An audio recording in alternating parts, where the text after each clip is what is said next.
You're watching The Breakfast Club. Yes, it's the world's most dangerous morning show, The Breakfast Club. Charlamagne the God, Angela Yee, DJ Envy is still in Africa, and we got a very special guest in the building right now. Yes. Amy Dubois Barnett. Yes. Thank you for the Dubois, the French pronunciation of my middle name. Thank you so much. I like how it sounds very classy. Yes, although actually it's pronounced Dubois. Dubois. W.E.B. Du Bois. He is my namesake. Yeah. Tell them who you are and what you do. So I am the Chief Content Officer of thegrio.com. Great website. Yes, thank you, sir. It is the #1 video-first news and culture site for African-American millennials. We get a lot of our stories from off the Grio. Great. So. Yeah, that's great to hear. Yeah, we cover all of the issues and topics that are relevant to Black folks, and we try to do it in a smart and cool and engaging way. Well, what I love about Amy is that she has a whole history in this field, right, of journalism that goes back to, I don't know if it starts before Honey Magazine, but I just remember Honey Magazine back in the day. You were the editor-in-chief of Honey, right? I was the editor-in-chief of Honey. And that was a magazine that was specifically for women of color. Yes. From back when I was very young. Yeah, okay, well, now, thanks, Angela. Very young could mean like 17, you know. But yeah, so that was, and to me, that was like my favorite magazine. So I just think back to that, and I'm like, what happened to Honey Magazine? Because it felt like it was a real movement. Man, I loved Honey Magazine so much. And yeah, so I was actually at Essence running their style department before I hit Honey. Mm-hmm. And I was, in my age defense, I was actually a very young editor-in-chief of Honey Magazine. I got that job when I was 29. Mm-hmm. But yeah, it was like a movement. It was amazing. I mean, there was nothing like it at all in the world at that time. It was like this just real, cool, smart, funny, engaging, empowering media brand for urban women, like, ambitious, cool urban women. And even now I look around and I'm like, oh man, she looks like a Honey girl. I still, in my head, it's still a category, of just, why did Honey Magazine not work out? Because it felt like everyone I knew was reading it. The company that owned it at the time, had some really, really smart but very young leadership. Mm-hmm. And I think they were just trying to wrap Honey Magazine in with some various brands and make it all work. And it was hard for all of it to work. Mm-hmm. I mean, maybe if they had just kind of focused on Honey, it might have worked. But there was just a lot of brands wrapped in, and they were trying to make this whole Black media empire, which I totally respected. But it was just a hard row to hoe at the time. And then I left because Time Inc. recruited me to run Teen People, which was at the time the largest teen, media brand in the world, and I just couldn't turn it down. So I left, and it just became a challenge. Why didn't it evolve? Because I feel like something like Honey would be perfect for now, especially with all these women of color that are like popping out here. I know. If one more person tells me to restart Honey, I'm like. Publications are hard though right now. I think digital is kind of the way to. I wouldn't think I'd start as a magazine, but an online. Exactly, as a digital brand for sure. And you was at the Undefeated as well, right? I did. I was. She knows Jason Whitlock, I'm sure. I didn't want to say the fat guy's name. What? I didn't want to say his name. Charlamagne and Jason Whitlock had some back and forth. Oh, I don't know anything about that. I'm just over here on the sidelines. Yeah. He actually he said something about me yesterday. He likes to call me a capernick. Oh, he had this graphic up with me and Desus and Mero and Chance the Rapper and Richard Sherman and Colin. He said we cape for Colin Kaepernick, and we're the reason he's not in the NFL. That is absurd. It has nothing to do with the systemic racism in the NFL at all. Nothing to do with that. No, it's us. It's you. Yeah, it's you for sure. Yeah. Well, how was he to work with? Interesting. Interesting. I mean, I'm just saying it was. I'll say this much. It was one of the more unpleasant professional experiences I've ever had. Wow. Yeah. Wow. That doesn't sound very promising because you've had a lot of experiences. Yeah. I'll say that much. I can't say too much more, but it was. I'll say this much too. Every time you guys beef or you have some commentary, I am over here, just so you know, with my popcorn, and my pom-poms, and that's all I'm going to say. So you're not going to jump in and defend Jason Whitlock? I said popcorn and pom-poms. I said popcorn and pom-poms. It's interesting because we all have platforms. I don't purposely try to use my platform to tear anybody down. You know what I mean? I may have an opinion about some things, but sometimes certain people's opinions don't even seem valid. Like, they just seem like they come from a very bad place.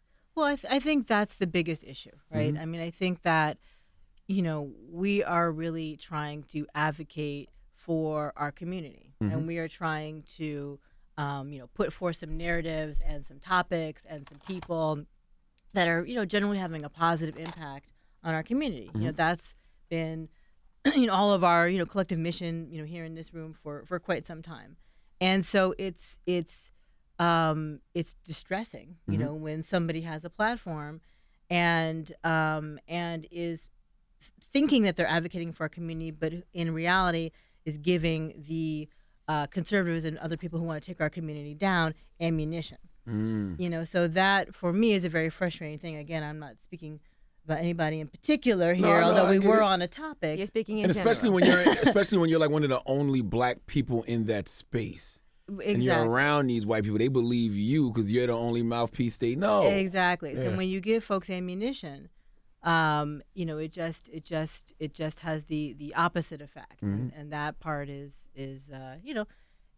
hard to tolerate, especially for somebody like you, who've been who have a big platform and who've been a mouthpiece for our community for a long time. And for me, I mean, I've been in this game for 20 years, advocating for Black folks, and I care very, very deeply about what happens to our community, and I do not suffer fools.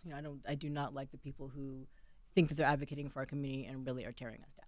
How was it being a female in that male-dominated space of ESPN? Because we hear things now. I can't remember the young lady's name who's suing ESPN for something, for sexual. I don't know if it was sexual, but something about male intimidation or something like that. I can't remember her name right now though. For me, it was cool. I've been in all different types of environments. I actually started off my career on Wall Street. Random. And coked out white boys. Wolf of Wall Street, baby. Hey. I mean, it was a lot. So I don't know. So I guess my point is, I've just been in all kinds of environments where I've been, the only Black person, the only woman, the only. So I wasn't intimidated or distressed by it, and I do kind of like environments actually where there's a bunch of guys and we're talking about stuff like sports. I mean, I wouldn't have taken that job if I wasn't into sports and the kind of topics I knew we were going to cover at the Undefeated. So, and you were there kind of when Undefeated launched. Early on. I was there during the very initial stages, right? So I was there during the development of it, but then after I left, some new management came in, and then actually launched the brand. Okay. Yes. Now, before you got to Undefeated, let's talk about that journey, okay? Because you left Honey Magazine, went to Teen People. What was after that? So let's see. So I went to Teen People, and then after that, I wrote a book, Get Yours. It's an advice book for women. It's called Get Yours: How to Have Everything You Ever Dreamed of and More. So I promise a lot, but I deliver. So I wrote this advice book, and went on to write the advice book and did a lot of marketing for that. And then I became the deputy editor-in-chief of Harper's Bazaar. You were the first Black woman to have that job. Yes, absolutely. What was that like? That was crazy. I mean, there's weird parallels between sports and fashion that you would never believe. I mean, they're both like these really like insular little industries with a lot of like real, snotty people who believe that their background is the only background and they've got all the answers. And if you're not part of this particular clique or this particular background, then you don't know nothing about nothing. So it's very, very interesting. And especially as a Black woman, I mean, the entire fashion industry is tinged with racism. There's a whole overlay of racism. And I have stories, actually I've got some good stories from Harper's Bazaar about some crazy racist incidents. Really? Like what? Like, I'll tell you this one. Not gonna name any names, but it's a good one. So one of my first meetings, right? So I've got my whole team in front of me, and we're in this conference room, and we're trying to think about some shoots that we're gonna do for the magazine. And at the time, Alicia Keys had just come out with a new album. And also, I think that same week, a jazz great had just passed away. And I can't remember which one it was, but it was like a jazz great, like something along the lines of, Thelonious Monk, or, like a major jazz great. So we're kind of brainstorming and trying to come up with some ideas, and I was like, well, I'm the only Black person in the room. I'm the only brunette in the room. I Apparently, am I the only black person? You know what I'm saying? Like, I'm trying to tell you something. So I'm looking in this room. Blonde hair, blue eyed devils. You know, I'm not saying all that, but just trying to take it that far. Try to give you a mental picture of what the scene looked like. And so I was like, well, so I'm telling them this. Alicia Keys has an album, coming out. I'm like, why don't we shoot her? Maybe we could do some funky like black and white shoot, kind of like in like 50s jazz styles, like something like relating to like the jazz creator who passed away. Like we're brainstorming, like maybe something like that. So my at the time features editor, flips her long blonde hair, snorts, and goes, I mean, Alicia Keys is so boring. I mean, the only way we would ever shoot her is if she were in whiteface. What? Whiteface. And then she looks at me and she's like, oh, I'm sorry. So how did the rest of the room First of all, react? I've never even heard of They whiteface. tittered. Right. That's number one. I know, right? Number two, exactly. isn't she biracial? What biracial? First of all, she's black. Yeah, she's she's black. black. That's She what I'm identifies saying. as Like, We gonna call biracial people black. Yeah. That's got a personal thing about that. Okay. Explain that to me. Well, just because I'm black, Yes. but my father is white, Got you. and I feel very strongly that people who are biracial are black. Got you. That's how we're identified, and I think it's also a stronger political statement. I think if this is just me. I agree with you. Yeah, I really think it's a strong political When I see statement. Barack Obama, I see a black man. When I see J. Cole, I Precisely. see a black man. All I'm trying to Drake, say. all of it, black to me. That's what it is. Yeah. Right. Whiteface. I never heard of Whiteface. So that. how do you continue on? Because this is early on as deputy editor-in-chief at Harper's Bazaar. I mean, it's one of those moments where you don't. I mean, I literally, I didn't know what to do. It was actually very interesting, because I'm very rarely at a loss for words. But I'm looking around this table of like, and I'm like, and this woman just said to me, Alicia Keys, oh, she's so boring. We just need her in whiteface. And I'm like, I'm looking around the room, and she's like, oh, sorry. And the room is like tittering, like, hoo hee hee hee. Fuck that. You can call that out immediately because you're protected in a way by corporate because they don't want that out. Right. They don't want you to raise hell and go to a lawyer and file a discrimination suit and say this is what you Right. heard in the meeting. Right, That's the right. last thing they want. Right. I love that kind of but shit. then it caught you so off guard, I'm sure. It caught me so off guard. I mean, that's the thing. Like you moments like that. I mean, yes, you're absolutely right. Of course. I mean, I didn't just sit there when I said words, but Right. I was also completely caught off guard. I was shocked. I was shocked into my core. Because you had to hold your. And I'm running the meeting too, so that's the Yeah. other thing. It's like they're all looking at me like, yeah, what you got? Like they're all, none of them are like, oh yay. They're all like, they're mad that they didn't get the job. They're mad that their friend didn't get the job. They're surprised I got the job. They're probably mad that you're black. That's what I'm saying. They're waiting, You know what I for mean? you to act ratchet. So you They're- got to grab your ratchet side and be like, you simmer down. Let me handle this. All my melanin Yeah. was like kind of pushed down. I was like, Amy, now, come on now. I had to grab my Chanel. Like, okay, let's just be cool. So I don't know. So the point is, like, it was. How long did you stay there? I was there for under a year. Mm-hmm. For under a year, and then after that, I went to Ebony magazine as the editor-in-chief. Okay, how long were you at Ebony? I was at Ebony for 4 years. Okay, nice. Yeah. So that was I was there now hold on. So I was at Ebony for 4 years. I did the first redesign in its 70-year history, Mm-hmm. top to bottom redesign. I relaunched the website, and it was great. And then I left in, I think it was 2014, and that was before Ebony owes. So don't y'all bring that up. Okay, yeah, they about to pay the Don't y'all bring that up. money That that was they not owed the me. writers they didn't pay. I can take I could take neither credit nor blame for anything that happened in that lawsuit. I'm very sad. I mean, I will say this. I love Ebony and all Black media brands into my soul. Like I've based most of my career around Black media brands, Essence, Honey, Ebony, now the Grio, the Undefeated. Those are like staples, though. You know. Ebony and Essence are like staples in the Black community. Yeah, they are. It's been a real honor, I have to say, to be at so many venerable Black media brands. Like that's been amazing. Like you feel comfortable when you walk in somebody's house and you see Essence or Ebony. You're like, oh, okay, I'm at Yeah, I home. bet. Like okay, Yeah. we can talk. We can relate. Yeah, And that's exactly. why I really wanted exactly. Amy up here because I want to make sure people know her face. I mean, I see you on MSNBC and everything. So I know Amy from what she's done from when she was way, from when we were younger. Mm-hmm. But I just want to make sure that today, right now, everybody can see all the work that you've put in to get to where you are today, which I think is really important. And the Grio is a really important site as well. Yeah, I love the Grio. I'm so happy to be there. It's been around for a little while, and now that they brought me on board, so it's just FYI, It's part of Byron Allen's company. I was just about to say that. Yeah. I literally was just about to say it's owned by Byron Allen. Exactly, and Byron Allen's making crazy moves. Yeah. So I'm so He's with honored. the Weather Channel or People don't something? even know who Byron Allen is until like I think now because of that Weather Channel movie, everybody's like, how the hell he get all this money? Byron been balling.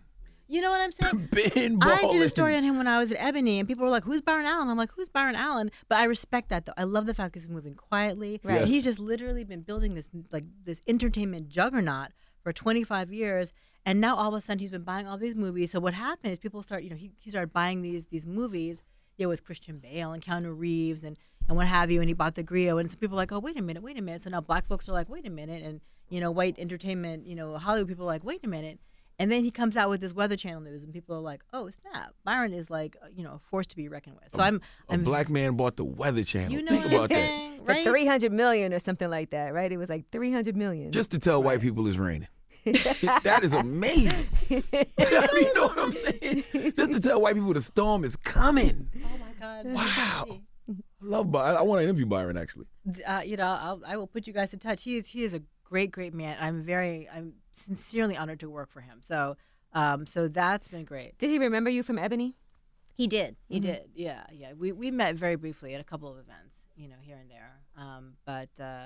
Yeah, he's a tremendous guy, and the company, Entertainment Studios, which is the Grio's parent company, is growing exponentially. So that's been great, and it's really giving us an opportunity at the Grio to plan some amazing things. So you got to stay tuned. The site is going to be coming up with some new stuff, a new platform. All this stuff is gonna be going down. So What I like about the Grio is that they don't focus on just one thing. Like it's not just entertainment. You can get entertainment news. You can get political news. You can get if religious stories. Like you just get great news. It's like from the our Grio. CNN. It is. Yeah, basically. It yes, is. exactly. Well, that's the biggest focus. I mean, we talk about social justice, right? That's our biggest focus. News, politics, activism. We are down for the community. We got your back. Like that's our biggest focus at the Grio.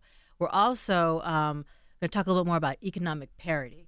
So ways to make sure that our community, that black folks, that we try to figure out how to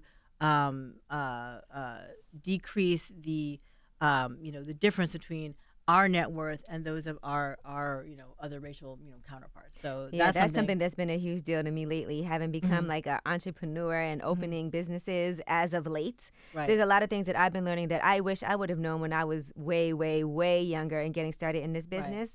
And so I think that people need that information now. I Yes. totally agree. And both like from a community perspective, like just talking about like the cost of being black, you know what I mean? Like the systemic racism that has been at the root of why as a collective our community is so far behind economically, and then also ways that we individually can increase our wealth. You know what I mean? Like financial literacy. So everything from like this sort of big look at the community in the economic disparities, and then also like an individual look at how we're handling our own finances. Amy, have you always been good with money, or was there a time that you were? I like I said, I started my career on Wall Street, so I had the benefit of being comfortable with investing and stuff like that from a young age. So I am probably more comfortable than the average person. I've made some hella mistakes, like real mistakes. Like I look back now and I'm like, well, shit, where did that money go? Yeah, me too. So that's real talk. So now I'm in a whole different space, and I'm thinking about things a little bit differently. And it's also a different time. I mean, we're in this is 2018 when we just can't be confident that the economy is going to go anywhere. We just don't know what's going to happen. I know, man. I would be more confident all together if we supported each other more on that economic level. But I start to see it happening now. I think people are like really buying into the buy black thing. Right. Support black businesses, support black entrepreneurs. I think we're starting to buy into that more. I really hope so. I think that is, I think that's one of the things that you're absolutely right about, that in our community we need more of. We need more internal support. And we just need more awareness. I think that, we, black folks are a very brand conscious, group, and that's kind of like a pro con, right, for black businesses. Because, the pro of it is that we're loyal. Like if we find a brand that we like, we'll stick with it, but the con is that oftentimes we value, mainstream brands, or like established brands more because we think that makes us look wealthier. I hate it. Yeah, pretty much. You know what I mean? I hate it. You know what like I'm saying? I was just talking about this in Oh God, I was going to bring this up right now. But no knock to Virgil. You know what I'm saying? Virgil got a job as creative director at Louis Vuitton, but I'm like, Off-White is popping. Why But he leave? still has Off-White. He's not leaving. I really do believe Louis co-opted him. Like, because they see Off-White popping, they see Off-White doing this thing. They're not really doing good in the streetwear department. Let me go grab this guy and make him our creative But that's director. what every brand would do, though, I would think. You grab somebody that's doing But really why well would to you- make why them the would we creative allow that? director. But you know who handled it well though? Who? Gucci Okay. with Dapper Dan. You know, remember the whole flap? But they got called out. That's why they kind of had to address it. Yeah. That's Yes, true, but that's then they true. did a good job addressing it, though. I mean, I'm gonna just say, I feel like I was appreciative of the way they brought him into the fold, and it seemed, at least to me, it was a respectful way of treating his influence and our buying power with their brand. And they Felt did a like- partnership, though. They opened a store Exactly. for him. That's and what I'm saying. hired with That him. felt like, I was like, okay, bet. You know what I mean? Like, sometimes these corporate brands, they issue these like empty apologies, and you're just like, you're tired, like this Groupon apology for the Yeah. N-word brown boots. I mean, you just get tired after a while of like corporate apologies, right? Well, you come from the fashion world also. That's why I really wanted Yeah. you to address the whole Virgil Louis Vuitton, because I feel the way I look at it is this is going to be better for his brand also. And this done a lot of stuff for people, like for Tom Ford being at Gucci, that helped his brand as well. Just like Alessandro Michele being at Gucci, we didn't know who that was, a lot of people, before Gucci, and he became a designer there. But Tom Right. didn't That have helped his his- brand before Gucci, though, right? He didn't have Tom Ford stuff before Gucci. I think so. I think he did. Yeah, he did. Did he? I think Yeah, I think so. absolutely. I'm not And so sure. for Off-White, this is going to help Virgil's brand, Off-White, even more because now he's the creative director at Louis Vuitton. So that gives Of their menswear. yeah of their menswear. So Right. that helps with Off-White, I would think. Yeah. I don't see it. I think he just got a job. I think it's kind of both. I mean, I think it's kind of both. I mean, I think that I think that it will help his brand because it will give him, I mean, just the bottom line is it'll give him more authority and more resources in the fashion industry, which is, again, like I said before, notoriously racist, frankly. So I think it's going to give him some more gravitas in that industry. And I also think that we should be applauding, those of us who managed to break ground and get these senior positions in a traditionally mainstream industry. It's hard. He's the first black person to be creative director. Listen, at I Louis get having, that, Vuitton. like but having done it. It's weird when you say something is notoriously racist, but then we're applauding one of our own for being involved with them. Because, okay, I guess I have a particular perspective on it, right? Because I've done this. Yeah, right? she was the deputy editor at Harper's Bazaar, the first black woman in that Right. position. Well, but I've gone back and forth, right, between media brands that target urban and African American audiences, and media brands that target mainstream audiences, right? And I can tell you, it is very, very challenging as a person of color to get any kind of senior level position in that mainstream world, right? Kanye would and tell once- you. Right. Well, and once you're but it's so important for us to be in those rooms. We have to be in those rooms. That's the real thing. If we're not ever in the rooms, then we can't ever influence the conversations. Why not build our own rooms?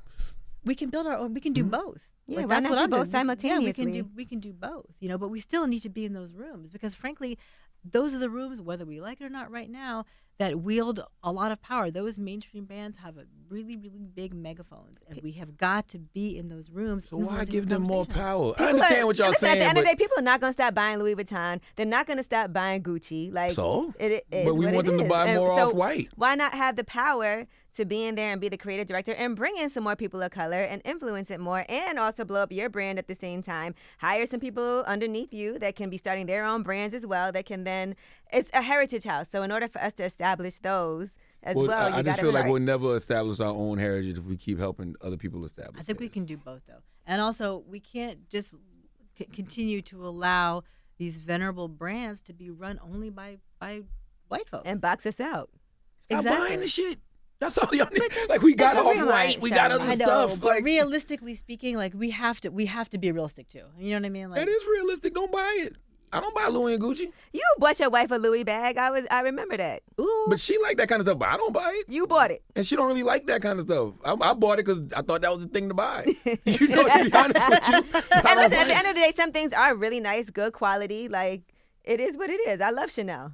Amy, you love Chanel. I can't lie. I like Right. Chanel. What am I do? I might have a Miu Miu bag out there right now. Exactly. I might like some product. Well, hopefully one day black people have their own designer brand that we can be proud of. We like do, we're and we proud buy of, that as well. Like we're proud of the white man. We should have the ability to buy any brands we Well, what's the want, black designer including brand? black-owned brands. What's You know what though? There's some really great. Let's shout out for a second some of the really great Black designers Yes. that are out there right now. How Who? about we do like Laquan, Okay. Laquan Smith?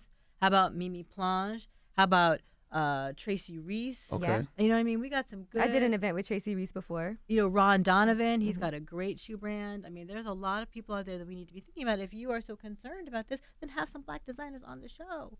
I would definitely would. All right. Yeah, I wear. I mean, like everything I got on is black on now. I know this don't look like it because it's Rock Right. Nation. This is Emery and Vegas Jones. Right, exactly. And Timothy McGregor's Yeah. a black shoe designer, and I Yeah. wear a lot of his sneakers and stuff That's like that. dope. Yeah, exactly. Yeah. I mean, it's hard, you know, because I totally see your point. I mean, on one hand, you really want us to take all of our talent and our power and our strength and our resources and our abilities and funnel them into Black-owned brands and then scale them and take over, right? I get that, you know, but again, just having been having gone back and forth, you know, between the worlds, I can tell you that it is critically important. It is also critically important for us to be in those rooms. I agree. I just don't want us to feel like we need their validation. I think sometimes it's That's true. like I gotta have validation from Louis or Gucci. No, you don't. Well, I don't know that he felt like he had to have validation. It's just a great position to have, regardless. Like creative director of Louis Vuitton, it's a great brand. It Owner really of is. Off-White is a great position to have too, but whatever. And he still has we'll that see. too. I wish the best for him. Yeah, I feel you. Yeah. All right, so let's talk about your time at Ebony. Now, Yes. tell us about some of the groundbreaking things that happened while you were there. Well, let's see. Probably the biggest thing was just the redesign, right? Mm-hmm. Because it had never been redesigned. I changed the logo. I took it out of that red box. You know. Oh, okay. I never thought about that. You know, I changed the entire, you know, magazine. I relaunched the website. So that was like a really big, huge deal. But something that I'm really, really proud of is a series that we did called Saving Our Sons, which was a multi-part deep dive into a look at the challenges of that Black boys and Black men face in this country. And the White House, you know, it was Obama's administration, obviously. The White House took notice of this series and contacted me, and we ended up working together on a series of town halls about Black men. Oh, that's So dope. that was really dope. That was like one of the biggest honors of my career, for sure. Awesome. I saw that you also bit Beyonce.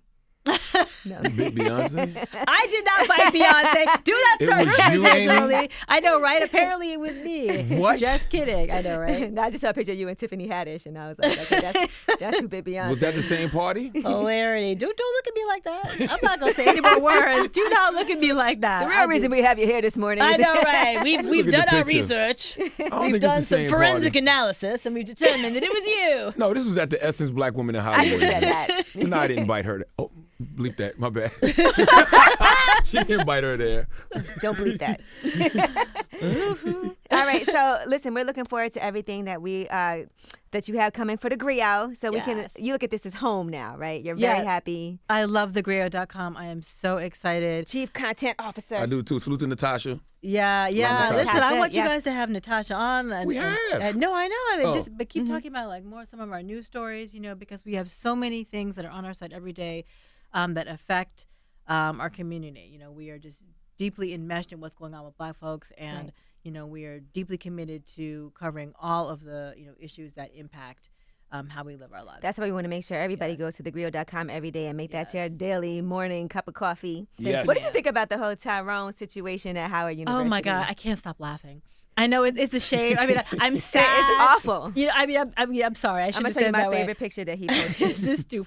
I mean, I'm sad for Howard University and everything that's happening over there. They're clearly rocked by quite a lot of. This is my favorite Tyrone picture. Tyrone ain't playing. Tyrone made the world his catwalk. You hear me?